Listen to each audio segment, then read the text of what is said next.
اعوذ باللہ من الشیطان الرجیم بسم اللہ الرحمن الرحیم انزلہ اس نے اتارا من السماء آسمان سے ماء پانی انزل من السماء ماء اس نے آسمان کی جانب سے پانی اتارا فسالت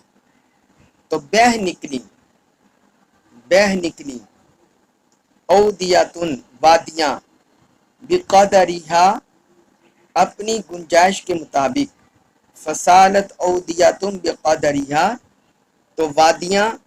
اپنی اپنی گنجائش کے مطابق بہہ نکلی ان میں پانی رواں ہو گیا فاحتمل السیل فاحتمل اٹھا لیا السیل سیلاب کی رو نے زبدہ جاگ زبدہ بولتے ہیں جاگ جو گندگی میل کچیل پانی کی سطح پر آ جاتا ہے پانی کو جب ابالا جائے جو جاگ آ جاتا ہے اوپر اسے زبدہ اسے بولتے ہیں رابیہ ابھرا ہوا فاحتمل السیل زبد الرابیہ پھر سیلاب کی رو نے ابھرا ہوا جاگ اٹھا لیا وَمِمَّا اور ان چیزوں کو یوقدون وہ تپاتے ہیں جلاتے ہیں علیہ اسے فی النار آگ میں وَمِمَّا یوقدون علیہ فی النار اور جن چیزوں کو وہ آگ میں تپاتے ہیں ابتغاء حلیۃ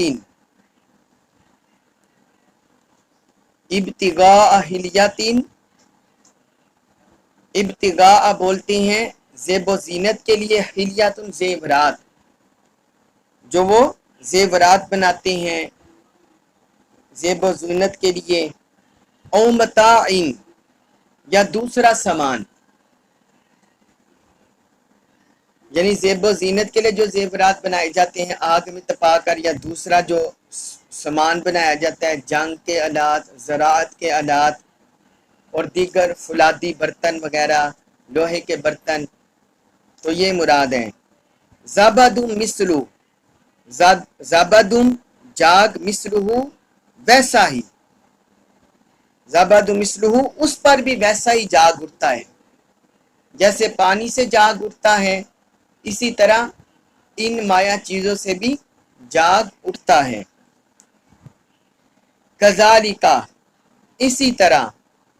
یضرب بیان فرماتا ہے اللہ الحق کا حق والباطل اور باطل کذالک یضرب اللہ الحق والباطل اسی طرح اللہ حق اور باطل کی مثالیں بیان فرماتا ہے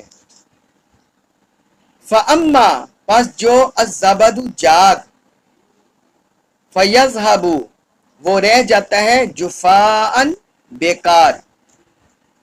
جفاءً بولتے ہیں حس و حاشاک کوڑا کرکٹ بیکار میل کچیل اسے بولتے ہیں یعنی جب پانی گزرے اور اس کے کناروں میں جو میل کچیل رہ جاتا ہے کوڑا کرکٹ رہ جاتا ہے اسے بولتے ہیں جفا یا ابلتی ہوئی دیگچی کے کناروں پر جو کچرا کچرا رہ جاتا ہے اسے بولتے ہیں جفا بیکار چیز فَأَمَّا الزَّبَدُ فَيَذْهَبُ جُفَاءً تو جاگ جو ہے وہ بیکار ہو کر رہ جاتا ہے وَأَمَّا اور جو کچھ اور جو ينفع نفع دے الناس لوگوں کو وَأَمَّا مَا يَنفَعُ النَّاسَ اور البتہ جو کوئی لوگوں کے لیے نفع بخش ہوتا ہے فَيَمْكُسُ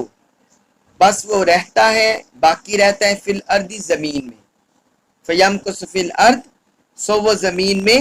باقی رہتا ہے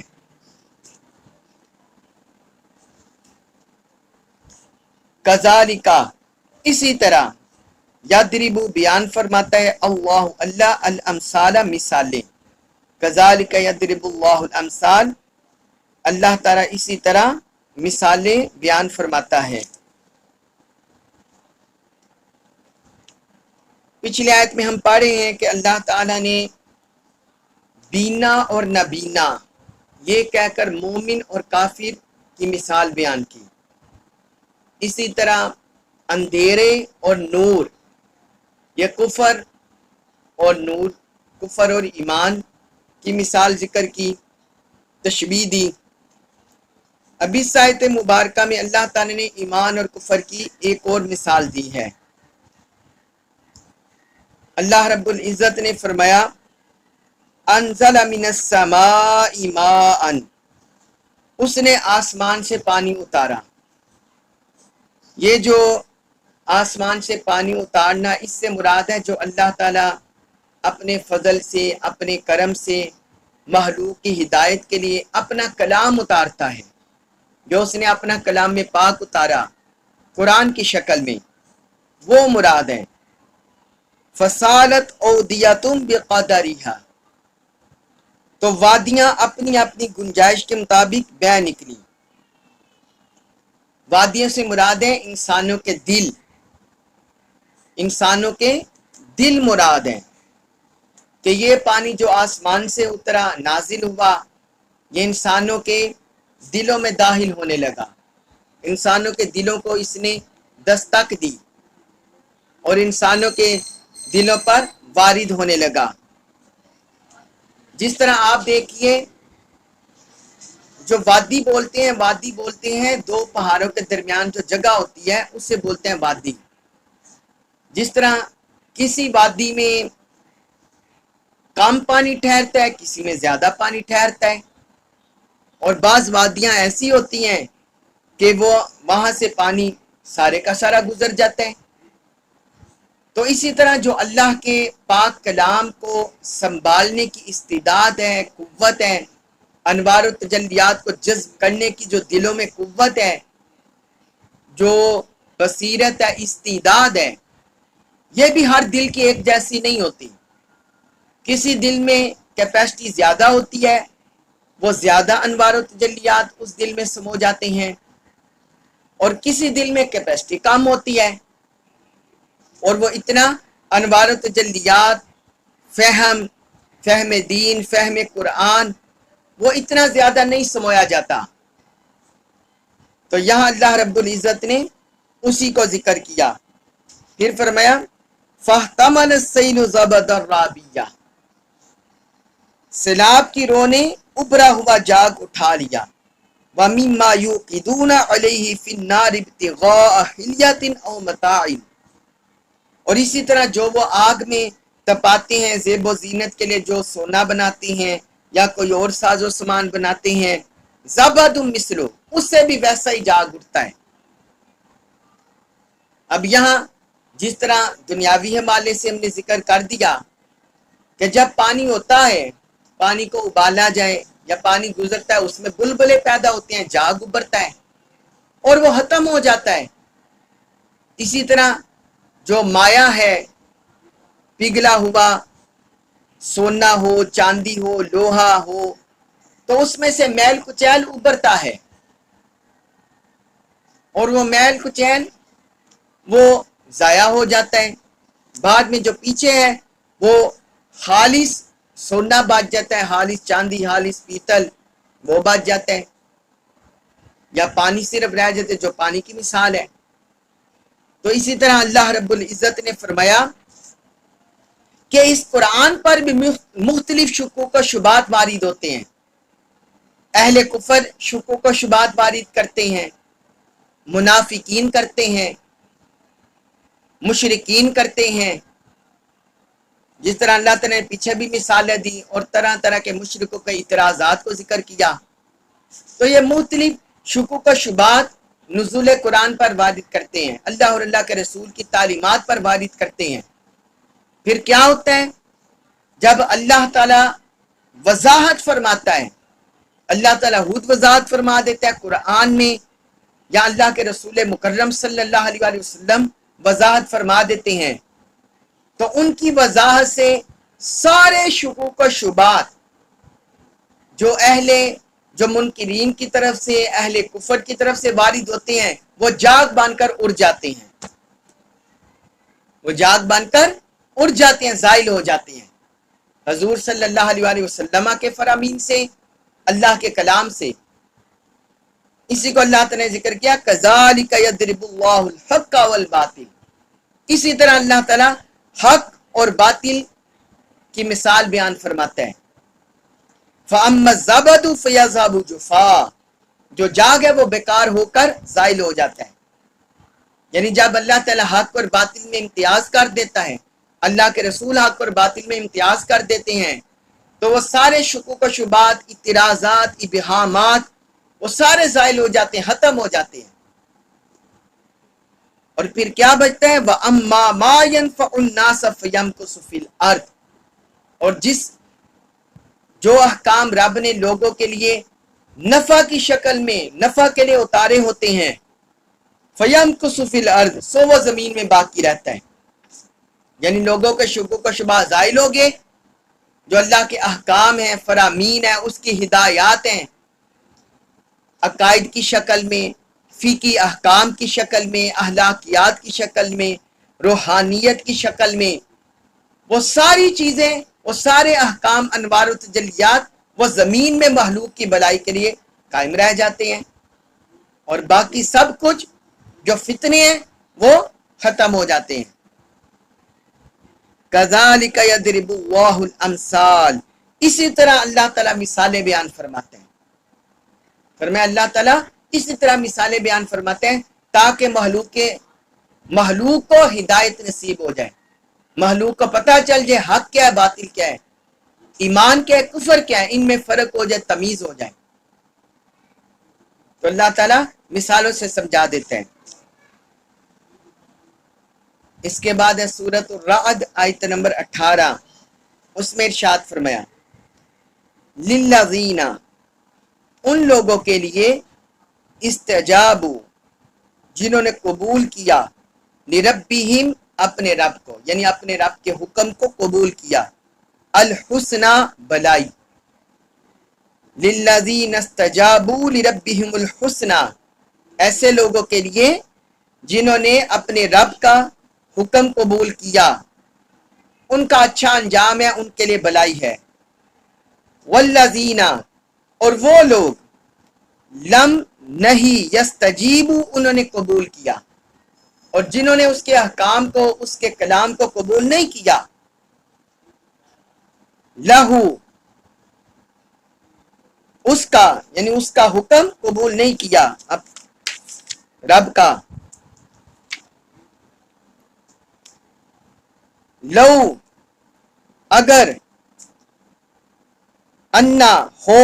انا، بے شک، لہم، ان کے لیے ہو،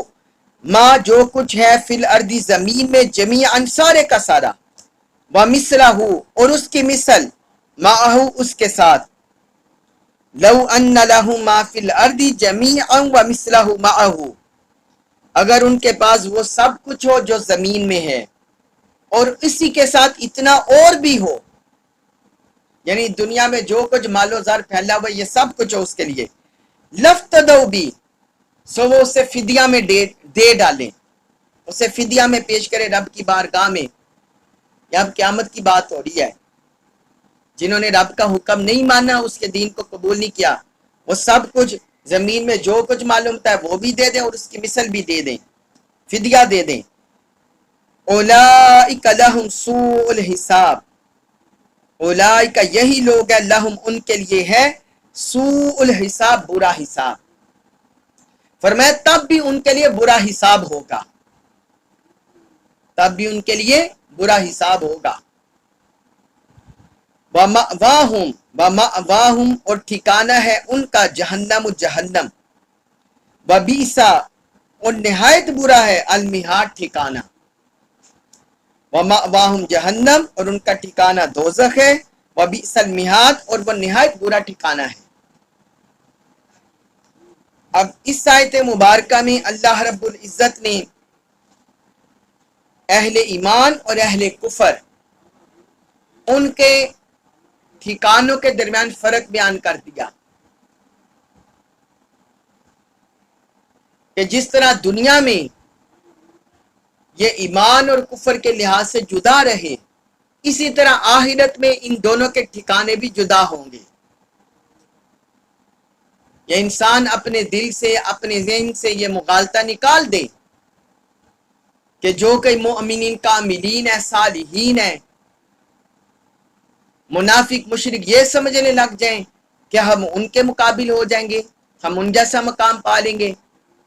اللہ رب العزت نے اس کی نفی کی ہے، اس کا رد کیا ہے۔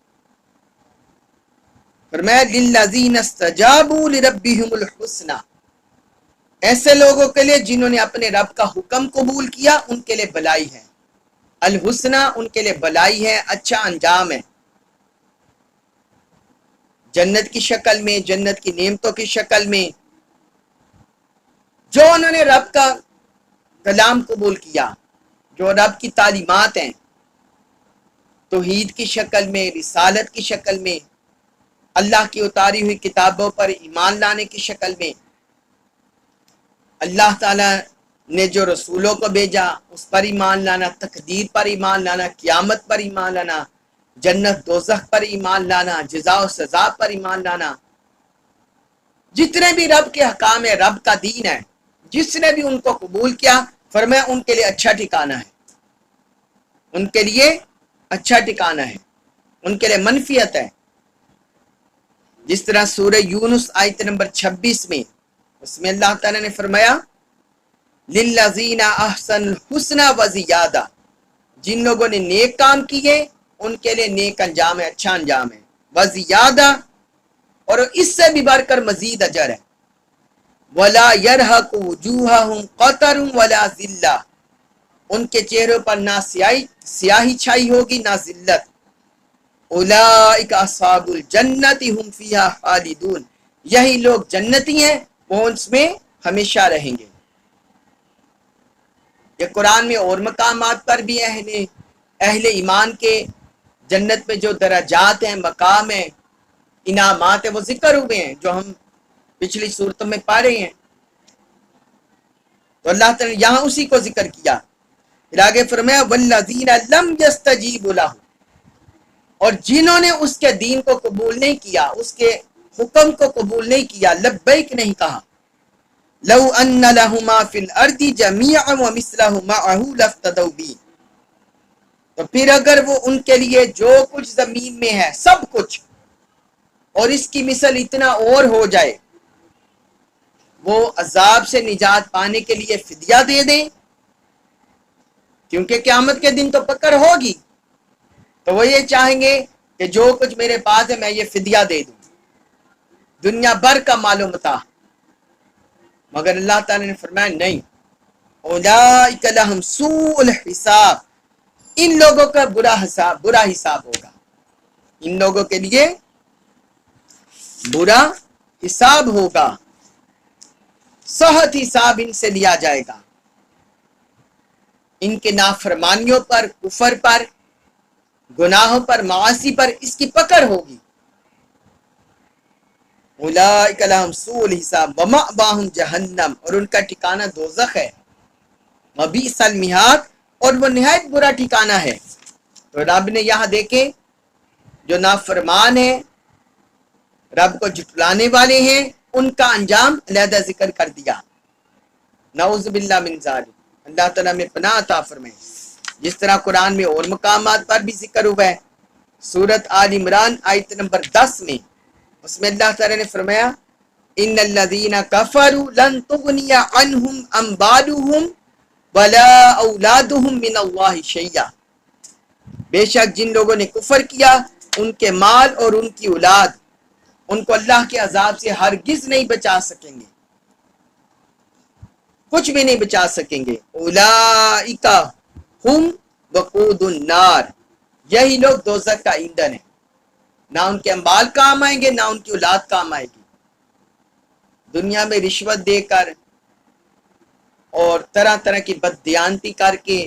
خیانت کر کے یہاں بڑے بڑے عناصر بچ جاتے ہیں، کرپٹ عناصر ظلم کرنے والے محدود پر بچ جاتے ہیں، مگر وہاں عدل ہوگا۔ مالک یوم الدین، وہ یوم جزا کا مالک ہے رب، وہ یوم جزا ہے، وہاں انسانوں کا حساب ہوگا۔ تو فرمایا یہ جو دین کو جھٹلانے والے ہیں، اللہ اور اللہ کے رسول کو جھٹلانے والے ہیں، ان کی یہ سزائیں ہیں۔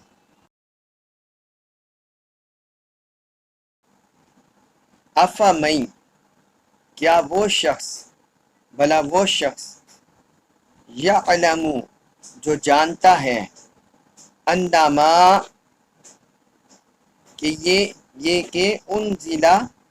یہ کہ جو انزلہ نازل کیا گیا ہے، الیکا، طرف آپ کے، مر سے، ربی کا، آپ کے رب کی طرف سے، الحق کو حق ہے، افمن یعلم انما انزل الیک من ربک الحق، بھلا وہ شخص جو یہ جانتا ہے کہ جو کچھ آپ کی طرف، آپ کے رب کی طرف سے نازل کیا گیا ہے یہ حق ہے، کمن، مانند اس شخص کے، کیا وہ اس شخص کی طرح ہو سکتا ہے، ہوا جو کہ ہو، ہوا وہ ہو، اعما، اندھا، کمن ہوا اعما، اس شخص کی طرح ہو سکتا ہے جو اندھا ہو، انما، بات یہی ہے کہ صرف یتذکروا، نصیحت قبول کرتے ہیں، اولو الالباب، عقل مند، عقل والے ہی، انما یتذکر اولو الالباب، صرف جو نصیحت ہے وہ عقل مند لوگ ہی قبول کرتے ہیں۔ اس آیت مبارکہ میں اللہ رب العزت نے واضح طور پر دو بندوں کے درمیان فرق کر دیا ہے، ایک حق کی معرفت رکھنے والا، حق کو جاننے والا،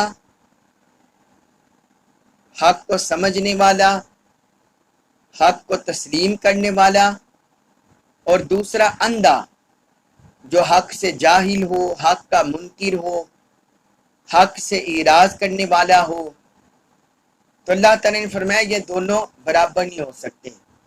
افمن یعلم انما انزل الیک من ربک الحق، بھلا وہ شخص جو یہ جانتا ہے کہ جو کچھ آپ کی طرف، آپ کے رب کی طرف سے نازل کیا گیا ہے وہ حق ہے، یعنی اسے یہ پچھلی آیات میں جتنے بھی جو آسمانی دلائل ہیں، زمینی دلائل ہیں، کائناتی دلائل ہیں، ان دلائل کو دیکھ کر اور پھر معبودان باطلہ کی بے بسی، بے مائگی دیکھ کر وہ اس حقیقت پر پہنچ جاتا ہے کہ رب نے جو کلام الہی اپنے آخری رسول صلی اللہ علیہ وسلم پر اتارا ہے یہ حق ہے، وہ اس کی معرفت پا جاتا ہے۔ تو کیا معرفت پانے والا کمن ہوا اعما، وہ اس شخص کی طرح ہو سکتا ہے جو اندھا ہو؟ ظاہری آنکھوں سے اندھا نہیں یہاں مراد، یہاں مراد ہے دل کی آنکھوں سے اندھا، جس پر ہدایت اثر نہیں کرتی، اللہ کا کلام اثر نہیں کرتا، اور اس نے اپنے اوپر غفلت کے پردے ڈال رکھے ہیں۔ فرمایا وہ اس شخص کی طرح کیا وہ ہو سکتے ہیں؟ نہیں ہو سکتا۔ دیکھنے والا اور نہ دیکھنے والا برابر نہیں ہو سکتے، جو ہم آیت نمبر 16 میں بھی پڑھ رہے ہیں، قل هل يستوي الاعمى والبصير، کہ کیا اندھا اور بینا برابر ہو سکتے ہیں؟ نہیں ہو سکتے۔ اندھا جو قرآن و سنت سے منکر، اللہ اور اللہ کے رسول کے احکام سے منکر، اور بینا دیکھنے والا جو ان احکام کی معرفت پانے والا، اللہ اور اللہ کے رسول کا کلمہ پڑھنے والا، اطاعت کرنے والا، یہ برابر نہیں ہو سکتے۔ انما یتذکر اولو الالباب، آگے فرمایا کہ بے شک جو نصیحت قبول کرتے ہیں وہ عقل مند ہی قبول کرتے ہیں، عقل مند ہی نصیحت قبول کرتے ہیں۔ یہاں عقل سے مراد صرف دنیا کی عقل مراد نہیں ہے کہ کوئی کاروبار میں کسی نے عقل استعمال کی، کسی نے اپنی جاب میں عقل استعمال کی، کسی نے اور دنیاوی معاملات میں عقل استعمال کی اور وہ کامیاب ہو گیا۔ یہاں مراد ہے حق کی معرفت حاصل کرنا اور حق اور باطل میں تمیز کرنا، اور اللہ کی جو دلائل ہیں پوری کائنات میں بکھرے ہوئے ان کو جان لینا۔ تو فرمایا صرف جو نصیحت قبول کرتے ہیں وہ عقل مند ہی نصیحت قبول کرتے ہیں۔ اس کے بعد ہے سورۃ الرعد آیت نمبر 20، اس میں ارشاد فرمایا، یا آیت نمبر 20، 21 اور 22، ان میں پھر عقل مند کی نشانیاں آ رہی ہیں کہ وہ کون لوگ ہیں، اور اللہ تعالی نے 8 نشانیاں ذکر کی ہیں، 8 علامات، 8 اوصاف اہل عقل کے۔ تو اس سے پتہ چل جاتا ہے کہ یہاں جو عقل مند وہ دنیاوی عقل مندی مراد نہیں ہے، بلکہ جس نے حقیقت کی معرفت پا لی، رب کی جسے معرفت مل گئی، حق کی معرفت مل گئی، وہ مراد ہے عقل والے۔ کیونکہ حقیقی عقل مند تو وہی ہوتے ہیں جو اپنی آخرت کی زندگی، ہمیشہ رہنے والی زندگی وہ سنبھال لیتے ہیں۔ باقی دنیا میں عقل دھوکہ دہی دے دینا، فرار کر لینا، جھوٹ بول لینا، یہ عقل مندی نہیں، یہ بے وقوفی ہے۔ تو اللہ تعالی نے ان کے اوصاف ذکر کیے، فرمایا آیت نمبر 20 میں، الذین، وہ لوگ، یوفونا، وہ پورا کرتے ہیں، بعہد اللہ، اللہ کے عہد کو، وہ لوگ اللہ کے عہد کو پورا کرتے ہیں، ولا، اور نہیں، ینقضون، وہ توڑتے، المیثاق، پختہ اقرار کو، جو پختہ وعدہ کر بیٹھے وہ اس کو نہیں توڑتے۔ یہاں عہد الہی سے مراد ہے جو اللہ تعالی نے، اس کے 2-3 معانی مطالب ہیں کہ جو اللہ تعالی نے عالم ارواح میں ساری ارواح سے عہد لیا تھا، الست بربکم، کیا میں تمہارا رب نہیں ہوں؟ قالوا بلا، سب نے بولا کیوں نہیں۔ تو یہاں وہ وعدہ مراد ہے، اللہ کی معرفت کا وعدہ مراد ہے، اللہ کی ربوبیت کو مان لینے کا وعدہ مراد ہے۔ اور دوسرا اس کا یہ معنی ہے کہ جو ہم پچھلی آیات میں بھی یہ پڑھے ہیں کہ اللہ تعالی نے پوری کائنات میں، آسمان و زمین ہو یا ان کے درمیان خلا ہو، رب کی نشانیاں، ربوبیت کی نشانیاں، ربوبیت الہیہ کی نشانیاں وہ بکھری پڑی ہیں۔ لہذا عقل و دانائی سے جب انسان سمجھ بوجھ سے کام لیتا ہے، سوچ بچار کرتا ہے، تو رب کی معرفت پا جاتا ہے۔ تو یہاں وہ وعدہ بھی مراد ہے، وہ عہد بھی مراد ہے کہ انسان اپنی عقلی صلاحیتوں سے رب کی معرفت پا لے، رب کے قرآن کی حقانیت کو پا لے، رسول کی حقانیت کو پا لے۔ اور تیسرا اس سے مراد یہ ہے اللہ کے عہد سے،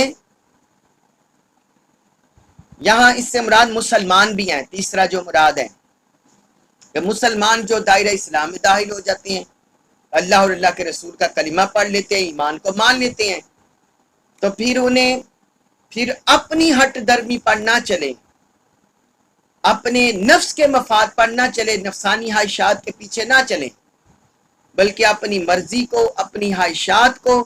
رب کے احکام پر، رب کے احکام کے آگے مغلوب کر دے اور رب کا مطیع کر دے انہیں۔ تو یہاں اللہ کے عہد سے یہ بھی مراد ہے۔ اور پھر چوتھا اس سے مراد جو ہم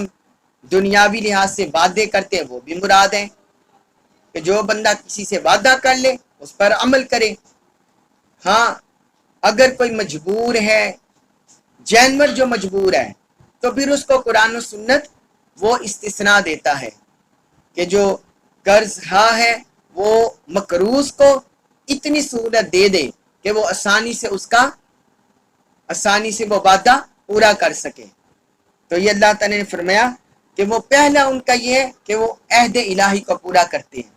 اور اسے توڑتے نہیں ہیں۔ اس کے بعد ہے سورۃ الرعد آیت نمبر 21، اس میں مزید اہل عقل و دانش کے مزید اوصاف ذکر ہو رہے ہیں۔ فرمایا والذین، اور وہ لوگ، یصلون، وہ جوڑے رکھتے ہیں، یصلون، وہ جوڑے رکھتے ہیں، ما، اس کو، امرا، حکم دیا، اللہ نے، بھی، جس کا، این، یہ کہ یوصلا، اسے جوڑا جائے، والذین یصلون ما امر اللہ به ان یوصل، اور جو لوگ ان سب کو جوڑے رکھتے ہیں جس کے جوڑے رکھنے کا اللہ نے حکم فرمایا، یعنی جس چیز کے جوڑے رکھنے کا اللہ نے حکم دیا ہے وہ اس کو جوڑے رکھتے ہیں۔